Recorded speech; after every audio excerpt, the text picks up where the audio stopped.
I'm going to spend a few minutes and try to explain the current state of this investment versus austerity model and explain what it is that's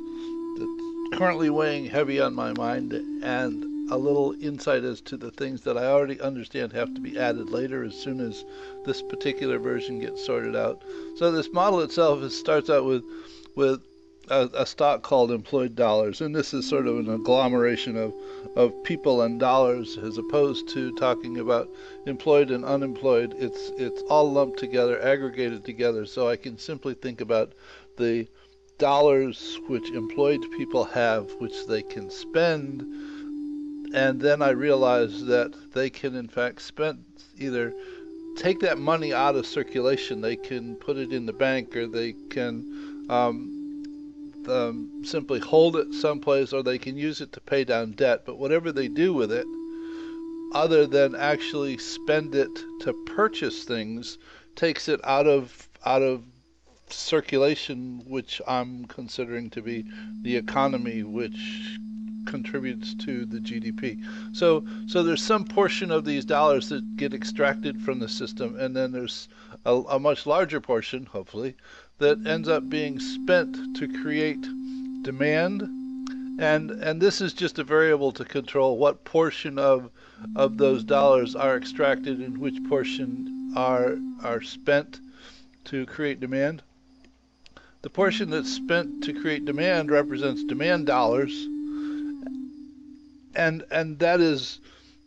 represents dollars held by those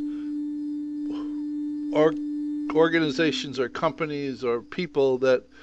fill that demand with products or services, but the products or services themselves, for the way that I'm considering this model, are irrelevant. What I'm concerned about is the flow of dollars, and those dollars that were initially coming into these entities representing demand can in fact either be extracted from the flow or actually be part of the flow that goes back to the employed dollar stock. So I'm looking at a conserved flow to the extent that it's not actually extracted, and there has to be a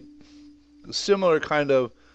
parameter that defines what portion of these demand dollars are extracted and which portion of them in fact are maintained within the system going to employed dollars. Now, if there were no extractions from this system, if people with money didn't save some of it and didn't use any of it to pay down debt, and there is no debt in this system at the moment because it hasn't been added, and the producers of products and services didn't extract any money from the flow, this would be a perpetual flow of the same amount of money flowing on a continual basis. Though if money is extracted either by those having money to spend for products or services, or extracted as profits or retained earnings by those who are the producers of products and services, that actually diminishes this flow, and I'll talk about that a bit in a moment. But when that flow is in fact diminished, if it isn't replenished, then the economy is in fact in decline. So enter the government in terms of national debt is an accumulation of deficit spending over a long period of time, or so we've been taught for a long period of time. That this represents the government and money that it spends, and it spends that money to create demand. Now, in a moment, I know that this is an insufficient representation of where the government's money goes, and toward the end of this video I will explain which aspect of this is currently giving me pause at the moment. But in terms of where that money comes from that the government spends to create demand,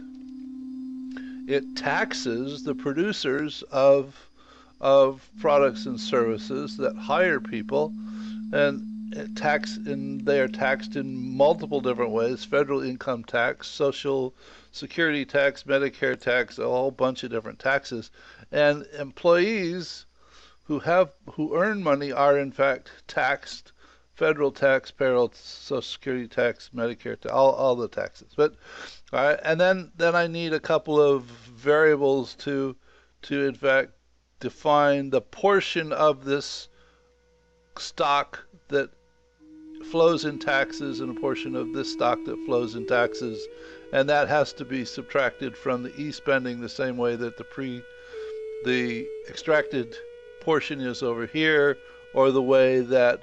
the extracted portion is removed from here. So that all three of those come together to present a model that is a defined or a maintained flow, a conserved flow of dollars in this cycle. And I understand that trade imbalances have an impact on this flow, and money that is invested and added to the system and creating debt and that has to be repaid at some point in time also has an impact on this flow. Though at the moment that's not a concern until I in fact get this portion of the model sorted out to a point